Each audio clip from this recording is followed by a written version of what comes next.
إن الحمد لله نحمده ونستعينه ونستغفره ونعوذ بالله من شرور أنفسنا ومن سيئات أعمالنا من يهده الله فلا مضل له ومن يضلله فلا هادي له ونشهد أن لا إله إلا الله وحده لا شريك له ونشهد أن سيدنا وسندنا وحبيب قلوبنا ومولانا محمدا عبده ورسوله أرسله بالحق بشيرا ونذيرا وداعيا إلى الله بإذنه وسراجا منيرا فقال تعالى شهر رمضان الذي أنزل فيه القرآن هدى للناس وبينات من الهدى والفرقان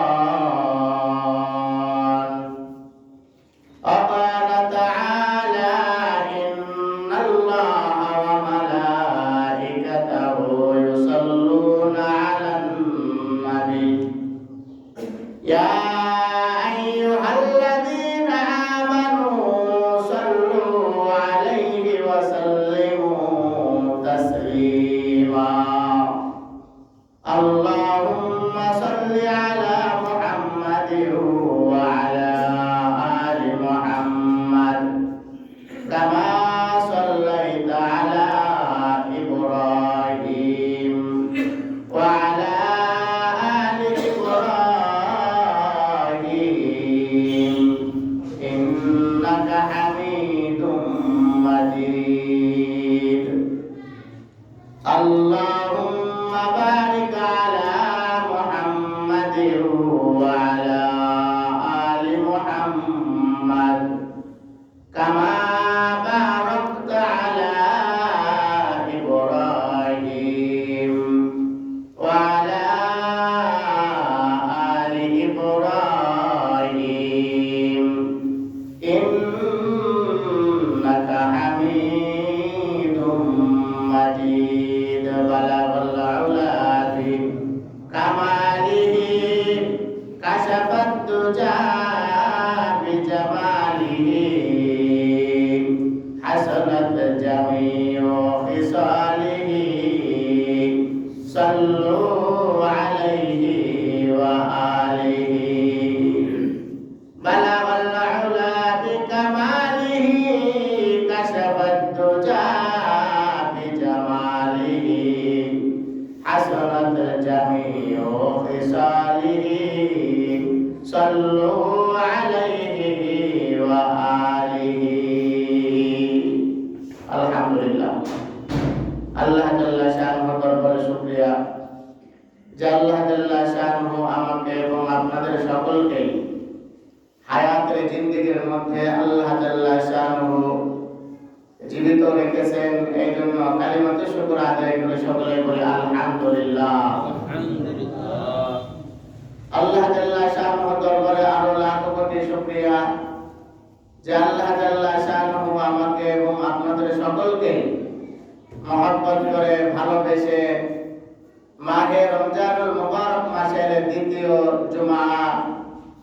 জুমার নামাজে অংশগ্রহণ করার তৌফিক দান করেছেন।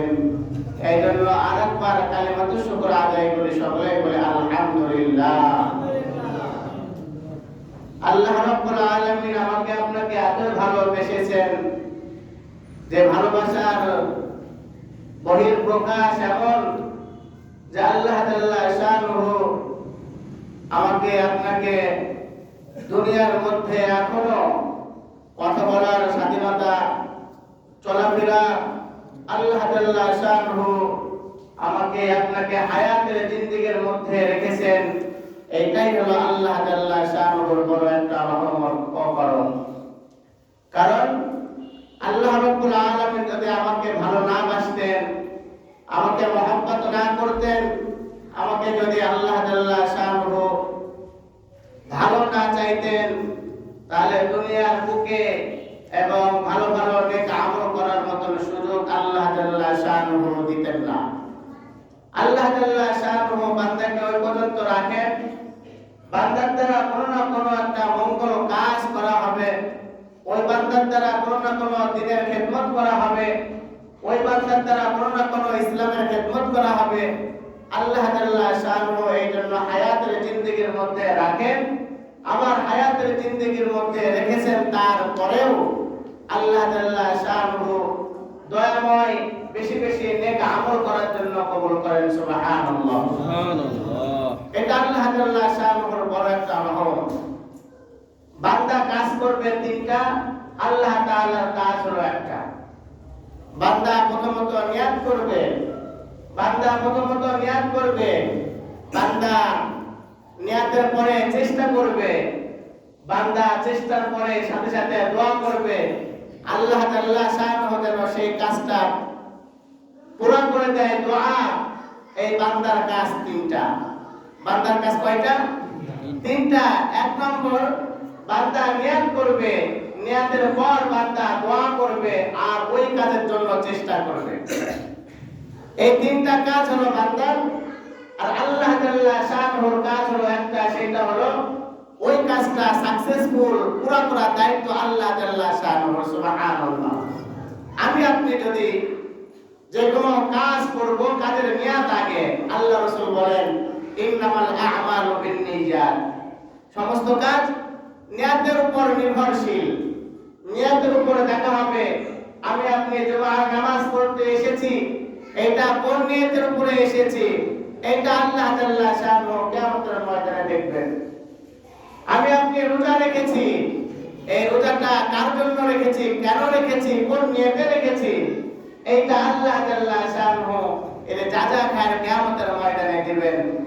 আমি আপনি দান সাদাকা করি, এই দান সাদাকা কোন নিয়তে করেছি, করতেছি, এইটা কাল কিয়ামতের ময়দানে আল্লাহ তাআলা শানহু তার প্রতিদান দিবেন। যে যে নিয়তে যে কাজগুলো করবে আল্লাহ তাআলা শানহু তাকে কিয়ামতের ময়দানে সেই নিয়তের উপরে জাযা খায় দেওয়া হবে। এটা হলো নিয়ত। এবার বান্দা দোয়া করা। বান্দা দোয়া করবে সর্বদা সব সময় আল্লাহ তাআলা শানহুর কাছে, আয় রব্বে কারীম, আমি তো এই কাজে নিয়ত করলাম, আপনি আমার এই কাজটা পুরো করে দেন।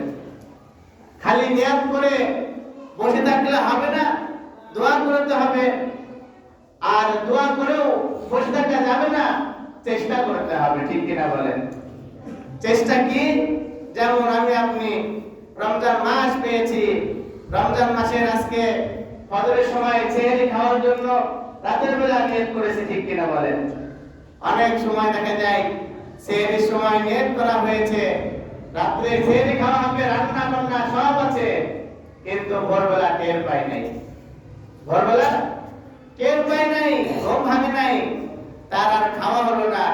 ইচ্ছাকৃত ভাবে একটা জিনিস না ওঠা, আরেকটা হলো অনিচ্ছাকৃত ভাবে এখানে ঘুমিয়ে আছে আর টেরই পাই নাই।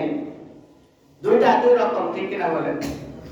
ঠিক তেমন চেষ্টা করা, আমি সেহরির সময় উঠবো, সেহরি খাবো, এই যে নিয়ত করলাম, আল্লাহর কাছে রাতের বেলা দোয়া করলাম, ফজরের সময় জানাই দিন কেন দোয়া করলাম। দোয়া করার মূল কারণ হলো যে আল্লাহ তাআলা শানহু ভালো জানেন আমার হায়াতের জিন্দেগি কয়দিন আছে, আমার ঘুমের মধ্যে আমার রূহটা বের হয়ে যায় কিনা, ঘুমের মাধ্যমে আমার জীবনটা চলে যায় কিনা, এইটাই আমার শেষ ঘুম হয় কিনা। এই জন্য আল্লাহ তাআলা শানহুর কাছে বান্দা দোয়া করে। আবার বান্দা ভোরবেলা ওঠার জন্য চেষ্টা করবে। কিভাবে? দোয়া তো করা হয়েছে, এবার মোবাইল ফোনের মাধ্যমে বা ঘড়ির মাধ্যমে অ্যালার্ম সৃষ্টি করে রেখে ফজরের সময় ওঠার চেষ্টা করা।